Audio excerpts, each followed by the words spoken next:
Railway track पर यहाँ वहाँ बिखरा पड़ा सामान उन मजदूरों का है जो लॉकडाउन में जिंदगी बचाने अपने घर को निकले थे, लेकिन घर पहुँचते उससे पहले ही हादसे का शिकार हो गए।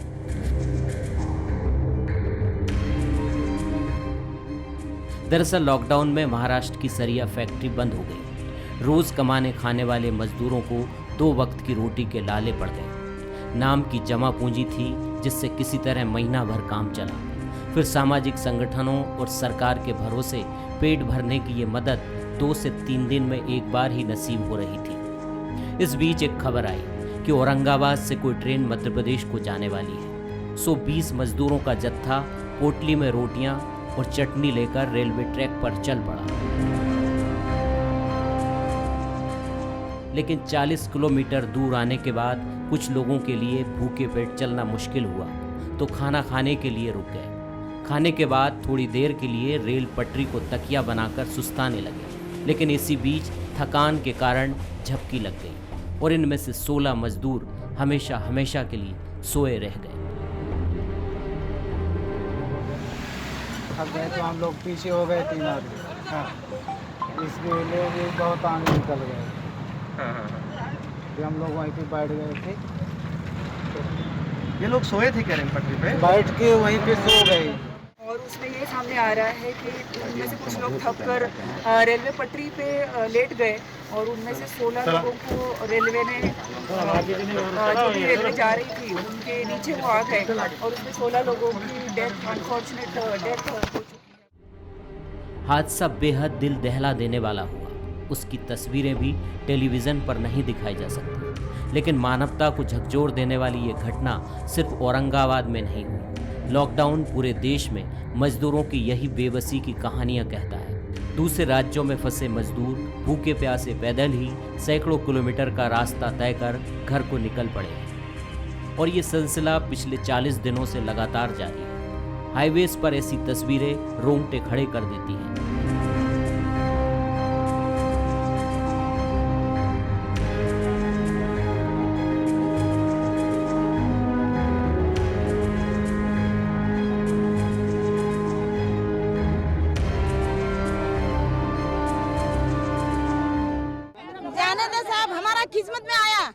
हमारा किस्मत में आया चल के जाने का। तो जाता है, हम लोग को खाने को पैसा नहीं, हम लोग को गाड़ी भाड़ा नहीं है। दिल्ली से आप पैदल आ रहे? हो गया खाने होने में तो पानी भी नहीं मिलता। फिर देखो ये तो पुलिस वाले ने वो तो वजह से करवाना। खाने पीने की आपकी कोई व्यवस्था नहीं हो रही है? सवेरे तो कुछ भी नहीं खाया है। पैदल चल रही हैं आप? पानी नहीं मिला।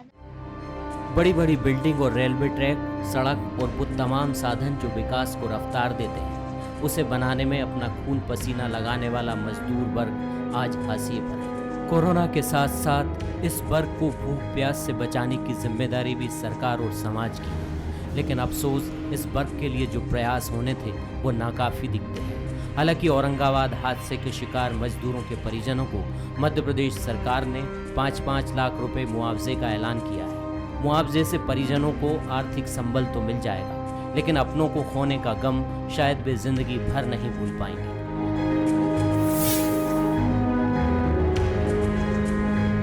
अपने मजदूर भाई बहनों को अलग अलग राज्यों से लाने की अब तक बसों से और ट्रेनों से 1.25 लाख मजदूर भाई बहनों को हम मध्य प्रदेश ला चुके हैं। ट्रेनें लगातार आ रही है। अभी तक 11 ट्रेनें आ चुकी हैं, 10 कल आने वाली है, 40 ट्रेनें और तैयार हैं और जितनी ट्रेनों की जरूरत पड़ेगी हम व्यवस्था करेंगे। आप विश्वास कीजिए, सुरक्षित आपको मध्य प्रदेश में घर ले जाएंगे, ट्रेन से उतार के बस में बैठा के आपके घर पहुंचाएंगे। लेकिन उतावली मत कीजिए, जल्दीबाजी मत कीजिए। आपका जीवन हमारे लिए कीमती है,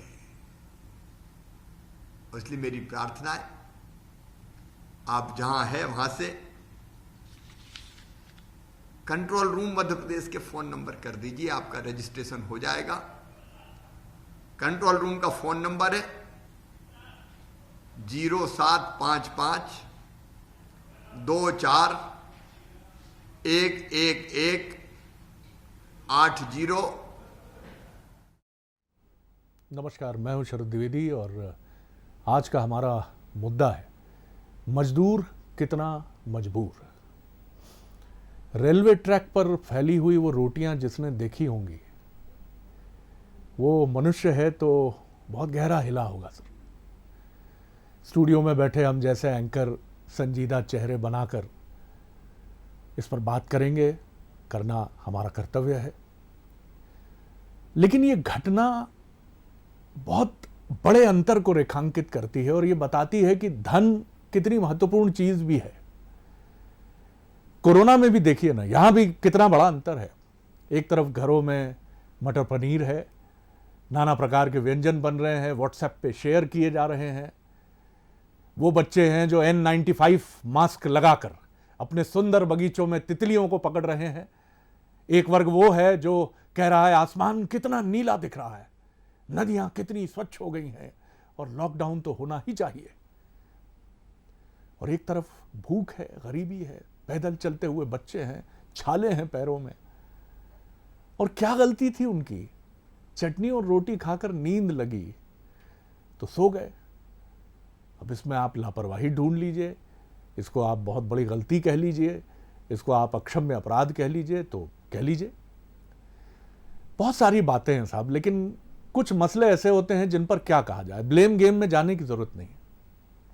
व्यवस्था क्या है, कैसी है, आप और हम सब जानते हैं। एक दिन में कुछ बदला जा सकता है, यह आप और हम सब जानते हैं कि नहीं हो सकता है। तो क्या हो सकता है? राज्यों का बेहतर समन्वय, केंद्र के साथ एक बेहतर कोऑर्डिनेशन। ठीक है, हर राज्य का श्रमिक महत्वपूर्ण है, लेकिन क्या मनुष्य महत्वपूर्ण नहीं है? वो तमिलनाडु का हो, वो केरल का हो, वो मध्य प्रदेश का हो, वो ग्वालियर का हो, वो जयपुर का हो, वो कहीं का भी हो सर, वो मनुष्य है। एक कविता भोपाल की युवा पत्रकार, टीवी जर्नलिस्ट शेफाली शर्मा की मैंने कुछ देर पहले देखी, नहीं रोक पाया। कुछ पंक्तियां मन के भीतर गईं, शब्द गायब हो गए। तो मुझे लगा ये बात आप तक पहुंचाने के लिए, इसके बाद हम बातचीत पर लौटेंगे। शेफाली शर्मा की ये पंक्तियां हैं जो उनकी कविता पीड़ा से फूटी है। हादसा नहीं खुदकुशी है साहब, वो जानते थे भुसावल से मिल जाएगी रेल, ये भी जानते थे कि जबलपुर तक पहुंच भी जाएंगे, लेकिन घर गांव पहुंचने के बाद फिर पेट आड़े आएगा। ये रोटी जो पटरियों पर छोड़ गए हैं उसका सवाल अब हल नहीं हो पाएगा। हादसा नहीं खुदकुशी है साहब, जब तक रेल तक पहुंचते दम फूल गया तो लाश बनकर क्या रेल में आएंगे। जीते जी भी तो मिट्टी थे, फिर मिट्टी हो जाएंगे। बहुत कुछ कह जाती हैं ये पंक्तियां और शेफाली ने भी गहरी पीड़ा से भरकर ही इन पंक्तियों को लिखा होगा। चलिए बातचीत की तरफ आते हैं और कोशिश करेंगे कि आखिर ये जो मंजर आता है हमारे सामने, अक्सर आता है, इस मंजर को लेकर क्या कुछ हो सकता है। जो मेहमान मेरे साथ हैं उनसे मुलाकात कर लीजिए। मेरे साथ हैं वरिष्ठ पत्रकार, राजनीतिक विश्लेषक और कई पुस्तकों के लेखक श्री अनुराग पटेरिया जी। मेरे साथ हैं कांग्रेस के सीनियर लीडर और पूर्व कैबिनेट मिनिस्टर लखन घनघोरिया जी। आप दोनों का स्वागत करता हूं। और साथ ही बीजेपी के युवा नेता, और मैं ये ज़रूर कहूँगा कि ऐसी दृष्टि भी वो रखते हैं जो संवेदना से भी आपूरित होती है, रजनीश अग्रवाल भी हमारे साथ हैं, उनका भी मैं स्वागत करता हूँ। पटेल साहब, पहली टिप्पणी मैं आपकी लेकर आगे बढ़ना चाहूँगा और हम सभी आज कुछ ऐसे किसी निष्कर्ष तक पहुँचने की कोशिश करें, क्योंकि ये जिम्मेदारी सरकारों की तो है, बिल्कुल है, प्रथम दृष्टया उन्हीं की जिम्मेदारी है, लेकिन समाज की भी है, समाज के कंपोनेंट्स की भी है, घटकों की भी है, और हम सब मिलकर ही ये भारत है। पटेरिया साहब, कुछ भावना बढ़ गई है आज, क्षमा कीजिएगा। सर जी वास्तव में अकेले सरकार की जवाबदारी नहीं है, ये समाज की निश्चेतना भी है। जिन कारखानों में लोग काम करते थे उनको आखिर रुकने की व्यवस्था क्यों नहीं की गई, वहां का लोकल एडमिनिस्ट्रेशन क्या कर रहा था। दरअसल सबसे बड़ी दिक्कत है, आप पिछले दिनों याद करिएगा कि तमाम राज्यों से डिंडोरी तक 60-60 हजार रुपए भर के बसें पहुंची और किसी ने चेक नहीं किया। दरअसल पूरा सिस्टम ये कहा जाए वो जिस तरह से स्पॉन्टेनियस होना चाहिए या जिस तरह से उसको काम करना चाहिए वो किसी राज्य में मुझे करता हुआ दिखाई नहीं दे रहा। अगर कोई 1000 किलोमीटर दूर से एक बस आ रही है और उसके पास परमिट नहीं है और वो पहुंच रहे हैं, तो मुझे लगता है कि निश्चित तौर पर एक दिक्कत की बात तो है ही। दूसरी सबसे बड़ी बात है कि इस देश में कानून और व्यवस्थाएं दो किस्म के लिए लोग होते हैं। एक वो लोग जो दलित समुदाय से आते हैं और एक उन लोगों के लिए होती हैं जो लोग अपर क्लास में आते हैं। इनको मैं अक्सर कहता हूं शेरों के लिए अलग कानून होते हैं और भेड़ों के लिए अलग कानून होते हैं। अगर इस तरह की व्यवस्थाएं की जाती तो उसका लाभ निश्चित तौर पर उनको मिल जाता। दूसरी सबसे बड़ी बात है, हमारे एक परिचित संवाददाता ने जो लोग विक्टिम्स उनसे बात की, उन्हें 7 दिन पहले उमरिया डिस्ट्रिक्ट एडमिनिस्ट्रेशन को अप्लाई किया था कि हमें ई पास जारी कर दीजिएगा। सबसे बड़ी बात है, देखना पड़ेगा कि 7 दिन तक ये पास जारी क्यों नहीं हुए हैं। अगर किसी बड़े आदमी का पास होता तो मुझे लगता है 24 घंटे में जारी हो गया होता। तो अकेले सरकार की बात नहीं है, राजनेताओं की बात नहीं है, प्रशासन की बात नहीं है, समाज की निश्चेतना की बात है। हमारे अंदर वो दर्द क्यों पैदा नहीं होता? जब आप कलेक्ट्रेट में बैठे हैं तो आपके पास के लिए एप्लीकेशन आया तो आप उसको आइदर यू एक्सेप्ट इट और रिजेक्ट इट। तो सबसे बड़ी बात है कि बड़े और छोटे लोगों के बीच भेद छोड़कर, जब कोरोना ने भेद छोड़ दिया है तो हुजूर आप भी छोड़ दीजिएगा, गरीबों की तरफ थोड़ा ध्यान दीजिएगा। बिल्कुल आपने ठीक कहा। और जब हम देखते हैं कि धर्म स्थलों की हुंडियां भर जाती हैं, करोड़ों के हीरे छोड़ दिए जाते हैं, और जिन करोड़ों के हीरे छोड़े जाते हैं कि ये मुराद पूरी हो गई, वो मुराद पूरी हो गई, और उस मनुष्यता की जो धुरी है, जो खुद ईश्वर है, उस ईश्वर के लिए समाज का क्या इतना योगदान नहीं बनता? उन धन कुबेरों की तरफ से भी खास तौर से कि साहब कुछ इनके लिए व्यवस्था हो। खैर, तमाम बातें हैं। भावना से अधिक इसके उस पक्ष की तरफ अगर हम बढ़ेंगे तो मुझे लगता है ज़्यादा बेहतर होगा। और उसकी तरफ आपने बखूबी इशारा किया है कि क्यों एक बेहतर समन्वय, सारी राज्य सरकारें और मनुष्य है साहब, उसको उत्तर प्रदेश, मध्य प्रदेश, तमिलनाडु, चेन्नई, केरल में मत बांटिए। ये भारत का नागरिक है, संकट में फंसा नागरिक है, बल्कि विश्व का नागरिक है इस समय तो संकट में। लखन जी, आपकी टिप्पणी छोटी, फिर मैं रजनीश जी की तरफ आऊंगा। जी जी जी शरद जी, जी आज का हादसा वैसे तो पूरा विश्व इस बीमारी को लेके परेशान, इस महामारी को लेके परेशान जी, लेकिन आज के हादसे ने, मैं समझता हूं कि हर उस व्यक्ति के जो संवेदनशील है उसके दिलो दिमाग को झंझोर के रख दिया है। गरीब व्यक्ति, मजदूर, दिहाड़ी कर्मचारी, रोज कमाने खाने वाला व्यक्ति, उसकी जान कितनी सस्ती है आज का ये हादसा बता रहा है। किसी शायर ने ये लिखा है कि ये हुकूमत भी गजब का काम करती है, ये हुकूमत भी गजब का काम करती है, छीन लेती है आंखें फिर चश्मा दान करती है। जी, समझ में नहीं आ रहा कि अब वो मुआवजा की राशि, वो राहत राशि का क्या उपयोग होगा। क्या कारण था एक आदेश में गृह मंत्रालय का जो मजदूरों के लिए 30/4/2020 का है, और उसमें 7 अधिकारी, IAS अधिकारियों के नाम लिखे हैं।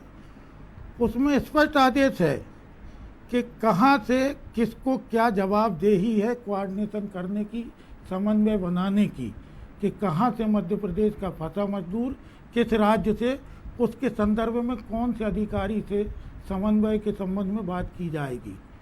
अफसोस इस बात का है कि मैंने स्वयं कम से कम 10 बार 4 अधिकारियों को इस संदर्भ में बात की है। क्योंकि मेरा प्रभार जिला रहा है रीवा सतना, वहाँ के मजदूर से लेके मैंने डिंडोरी, मंडला, जबलपुर जो हमारा महाकोशल अंचल है और विशेष करके आदिवासी अंचल है, इस क्षेत्र के सैकड़ों लोगों की शिकायतों को लेके मैंने जब इन नंबरों पे फ़ोन लगाया, अफसोस है कि इसमें कोई रिस्पांस नहीं मिला। जब मुझे रिस्पांस नहीं मिला तो आम जनमानस को कैसा रिस्पांस मिलता होगा। एक संवेदनशीलता है। लखन जी, जवाब और मैं तो ये कहूँगा कि जी, ये निष्ठुरता है आज के इस दौर में। जी रजनीश जी, पूरे मसले पर एक समग्र टिप्पणी चाहूंगा आपकी। जी जी बिल्कुल बिल्कुल। तो 2-3 बातें हैं जो महत्वपूर्ण है। एक बात तो जो मानवीय पक्ष आपने उकेरा है, जो भावनात्मक पक्ष उकेरा है, शहर नहीं संभाल पाए गांव को, शहरों ने गांव से आए मजदूरों से काम तो लिया, जीवन में उनका श्रम तो लिया, जब संकट का समय आया तो उनको भगवान भरोसे छोड़ दिया। चाहे शहरों में रहने वाले अभिजात वर्ग के वो लोग हों जो अपनी अलग अलग सेवाओं में इनकी काम ले रहे हों, या वो लोग हों जो कल कारखानों में काम ले रहे हों, उन्होंने भगवान भरोसे छोड़ दिया। ये मानवीयता और भावनात्मक पक्ष है। दूसरा पक्ष इसका प्रशासकीय पक्ष है। निश्चित तौर पर प्रधानमंत्री नरेंद्र मोदी जी ने, गृह मंत्री अमित शाह जी ने बहुत स्पष्ट कहा कि लॉकडाउन में जो जहां है वहां रहे, किसी को अपनी जगह नहीं छोड़नी है और अपने स्थान पर रहना है। लेकिन कई प्रकार की परिस्थितियां बनी। कुछ लोगों का, मजदूरों का, जिनसे आप बातचीत करें तो उनका कहना है कि हमें हमारे ठेकेदार ने, हमारे जो काम देने वाले मालिक ने है छोड़ दिया भगवान भरोसे। कुछ लोगों का कहना है हमारी भोजन तक की व्यवस्था नहीं बची। कुछ लोगों का कहना है हमारे साथ में वहां दुर्व्यवहार हुआ, हमारे साथ में ठीक व्यवहार वहां नहीं हुआ। उसके कारण निश्चित तौर पर अलग अलग कारण उनके हो सकते हैं। और लेकिन कुल मिलाकर अगर हम प्रशासकीय पक्ष की बात करें, क्योंकि हम अगर एक संविधान के तहत रहने वाले समाज हैं, शासन, नियम, कानून, कायदे सबके तहत बात करना पड़ेगी, तो एक व्यवस्था बनी। जो स्टेट के जो मजदूर रहने वाले थे और जिस स्टेट में रह रहे थे, दोनों की डिमांड मुख्यमंत्रियों की, प्रधानमंत्री जी के साथ में चर्चाओं में बनी कि साहब मजदूर वापस जाना चाहते हैं। महाराष्ट्र के मुख्यमंत्री ने भी कहा, मध्य प्रदेश के मुख्यमंत्री ने भी कहा, और ऐसे तमाम मुख्यमंत्रियों ने कहा। तो एक व्यवस्था बनी, एमएचए की गाइडलाइन आई। एमएचए की गाइडलाइन के आधार पर रेल विभाग ने गाइडलाइन बनाई। अभी पत्र पढ़ के सुना रहे थे मुझे, मैं उस बहस में आज जाना नहीं चाहता था आपके चैनल पर, कम से कम ये रेल विभाग की गाइडलाइन है, मैं पढ़ के सुना देता हूं, अंग्रेजी में, हिंदी में भी कर दूंगा। The originating state will provide adequate security at the designated station to travel and have, क्षमा करिए मुझे कम दिखाई दे रहा है, valid train ticket to journey should enter station. भावार्थ बता दीजिए आप, उसका भावार्थ आपने समझा ही होगा जी। मेरे को दिखाई पास का नहीं। कुल मिलाकर मामला ये है कि जो जिस स्थान से ट्रेन चलना थी, वहां के लोकल एडमिनिस्ट्रेशन को, वहां की राज्य सरकार को व्यवस्था देना थी, और टिकट बिक्री के लिए उपलब्ध नहीं थे। टिकट नासिक में भी जिला प्रशासन, कलेक्टर ने टिकट बंटवाए हैं जी, रेलवे ने टिकट नहीं बंटवाए। मध्य प्रदेश शासन की कर्मचारी अधिकारी, जिन अधिकारियों को घनघोरिया साहब कैबिनेट मिनिस्टर रहे, उन्होंने कहा उनके फोन भी रिसीव नहीं हुए। ये अगर मसला गंभीर है इस पर जी, मैं दोनों बात, तो इसका मतलब यह है कि उन अधिकारियों का कहीं कोई सवाल नहीं है। 1.25 लाख मजदूर वापस गांव घर लौटे हैं, कई जगह क्वारंटाइन में, कई जगह क्वारंटाइन से अपने घर भी पहुंच गए जी। तो 1.25 लाख के रजिस्ट्रेशन तो हुए हैं ना, विधिवत सूची बनी है, विधिवत उनको दूसरे स्टेट में जी, उनको बाकायदा ट्रेन में बिठाया गया है, बस में बिठाया गया, वो घर आए जी। तो 1.25 लाख के तो हुए हैं जी, इसको तो आप इंकार नहीं कर सकते। भोजन का, पानी का, 85% रेलवे किराया वहन कर रही, 15% स्टेट का किराया, और उसमें आधी गाड़ी आप देखते हैं 1/3 उसमें खाली रहना है, फिर वापस की गाड़ी यहां से ज्यों की त्यों जाना है, यानी तमाम प्रबंध। फिर भी तंत्र और अधिक संवेदी हो, इससे तो आप भी सहमत होंगे, और अधिक संवेदी हो। और मैं तो इसमें एक हम्बल सबमिशन ये भी है कि अधिकारियों के साथ आप जैसे संवेदी राजनेता भी जुड़ें, जो इस तरह की मीटिंग्स में सारी चीजें रिव्यू करें और बहुत विनम्रता से अधिकारियों के साथ जानकारियों के आदान प्रदान को शेयर करें। मुख्यमंत्री तो करते ही हैं स्वाभाविक रूप से। बहुत विनम्रता से एक बात कहना चाहूंगा, इस देश में एक नैरेटिव खड़ा करने का प्रयास चल रहा है, उसे भी कुछ लोगों को समझने की, समझाने की जरूरत है। उस नैरेटिव को ध्वस्त करना होगा। अचानक से महाराष्ट्र, केरल, राजस्थान की सरकारें मजदूरों से पैसा वसूलती हैं, और उसके दूसरे दिन सोनिया गांधी जी का सुबह जी। लखन जी, आपने सुनी बातें, रजनीश जी ने काफी चीजें एलोबरेट करने की कोशिश की, और इससे इनकार नहीं है कि 1.25 लाख मजदूर मध्य प्रदेश आ चुके हैं, और मध्य प्रदेश सरकार ने किराया न लेने की बात भी बहुत स्पष्ट तौर पर की। संवेदनशील मसला है जी जी जी, ये आप भी देख रहे हैं, और तमाम मीडिया के सामने और सोशल मीडिया में ये चीज़ें बहुत स्पष्ट रूप से उभर के सामने आ रही हैं। शरद जी, आपने भी देखा है कि कहाँ मजदूरों को किराया नहीं लग रहा, ये शिकायतें गजब की हुई हैं। और अभी जबलपुर से एक ट्रेन गुजरी, तो उसमें तो ये भी हुआ, खाने के पीछे ये हालात बने कि यात्रियों मजदूरों के साथ मारपीट पुलिस की द्वारा की गई। ये खैर एक अव्यवस्था का पार्ट हो सकता है, लेकिन जैसा रजनीश जी कह रहे थे कि एक नेगेटिव नकारात्मक वातावरण बनाया जा रहा, तो रजनीश जी को एक चीज़ बस बोलना चाहता हूँ कि ये कहाँ से और कैसे और कब शुरू हुआ। हम कहीं तो मानवीय संवेदनाओं को समझें, कहीं तो दरकिनार रख दें अपने राजनीतिक दृष्टिकोण को। कैफी आजमी जी ने लिखा है कि आग का क्या है, पल दो पल में लगती है और बुझते बुझते एक ज़माना लगता है। ये हालात है।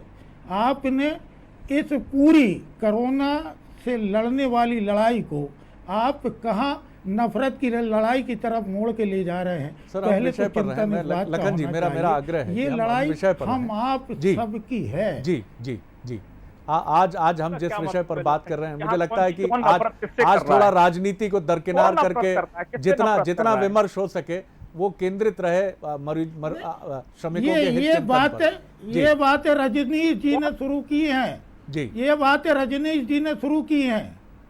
नहीं, मैंने उनसे भी आग्रह किया कि हम विषय पर वो बताए हैं और उठाए हैं, और मैंने तमाम दिन भर में भी उठाए हैं। और जो नियम कानून है, एक संविधान के तहत समाज चलता है तो नियम कानून से चलेगा, और जो नियम कानून को भंग करेगा उनके ऊपर उंगली तो उठेगी। घनघोरिया साहब, आपने निशक्त जनों से जुड़े हुए मंत्रालय को भी देखा है।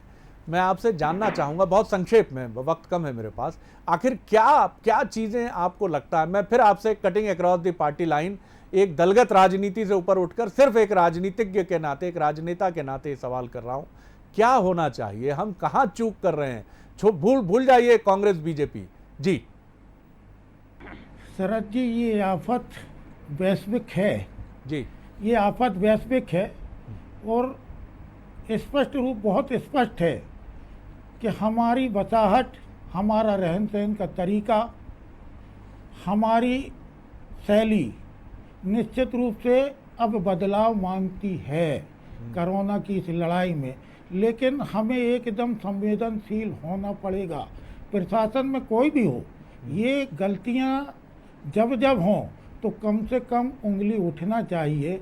निष्ठुरता की हद है।